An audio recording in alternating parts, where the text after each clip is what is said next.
Magandang araw mga kapatid. Ang pag-uusapan natin ngayon ay ang isang magiting na general ng Pilipinas noong revolusyon. Unsung hero siya ng Pilipinas. Wala nang iba kundi si General Luciano San Miguel. Kilala niyo ba siya? Kung hindi pa, pag-usapan natin siya. Wala masyadong documented files kay General San Miguel. Ngunit nalaman ko ang heroism niya sa librong Bandoleros na isinulat ni Orlino A. Ochoa. So, sino nga ba si General Luciano San Miguel? Pinanganak siya noong January 7, 1875 sa Noveleta, Cavite. Nag-aral siya sa Ateneo de Manila. Working student siya at ang kanyang kurso ay agrikultura. Naghanap siya ng trabaho nung makagraduate siya. Dahil wala siyang makitang trabaho, naging mananahi ang kanyang pangkabuhayan. Di nagtagal, nakahanap din siya ng trabaho sa Nasugbu, Batangas bilang inspektor sa hacienda ni Pedro Rojas. Noong panahong din iyon, nakilala niya si Maria Ongkapin at ito ay kanyang naging fiancé.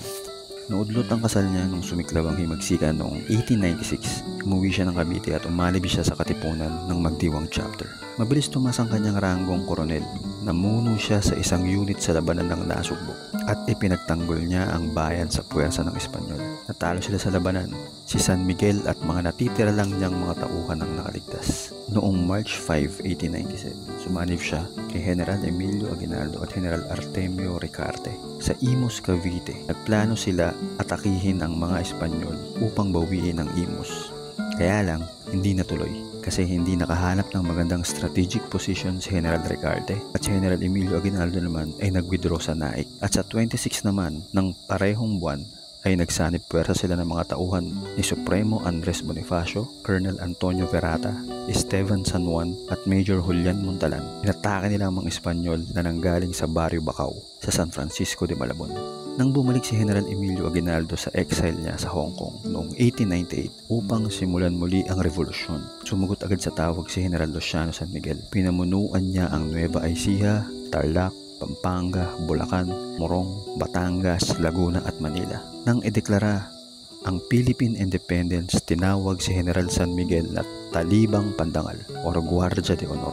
Noong mangyari ang unang putok ng Philippine-American War sa Balsahan Bridge sa San Juan del Monte na parte ng command ni General San Miguel, nasa meeting siya sa Bulacan kasama si General Aguinaldo at si General Ricarte.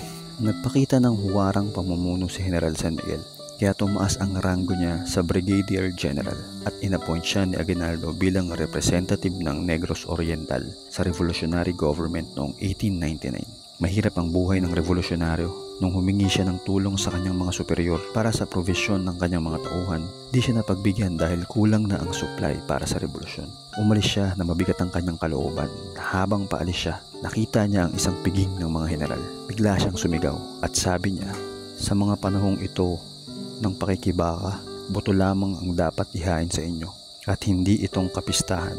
Ang ating mga tauhan ang nararapat sa mga ganitong pagkain sapagkat sila ang nasa harapan ng linya ng laban at tayo ay nasa likuran, naguutos lang sa kanila at sila ang karapat-dapat." Nainsulto ang isang general at hinamon siya ng duelo, subalit naawat ito. Nang dahang-dahan nang natatalo ang revolusyon sa kalaban, binuhay niya muli ang katipunan noong December 6, 1899. Nag-issue siya ng circular na may bisa niya sa hanay ng kanyang mga opisyal sa Zambales. Siya ay nasa San Fernando, Pampanga nang mabalitaan niya na nahuli na si General Aguinaldo. Pinagpatuloy niya pa rin ang revolusyon. Pagkalipas ng 2 taon noong January 15, 1903 ay nahalal siya ng Supreme Commander ng Revolutionary Army sa kabila ng pagpasa ng Bandolerism Act noong 1902. Lumaban siya gamit ang guerrilla tactics at siya ang naging pinaka-most wanted sa mga kalaban.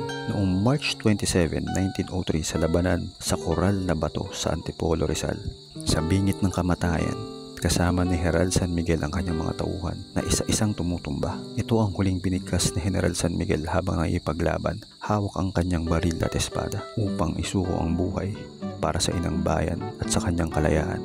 Ito lamang ang tunay na kaligayahan at karangalan. Ano ang masasabi mo sa kadakilaan ni General San Miguel? Mag-leave ka lang ng comment below, kabayan. Like and share mo na rin ang channel ko at i-click mo na rin ang notification bell para updated ka sa mga bagong videos natin. Paalam kaibigan and God bless you.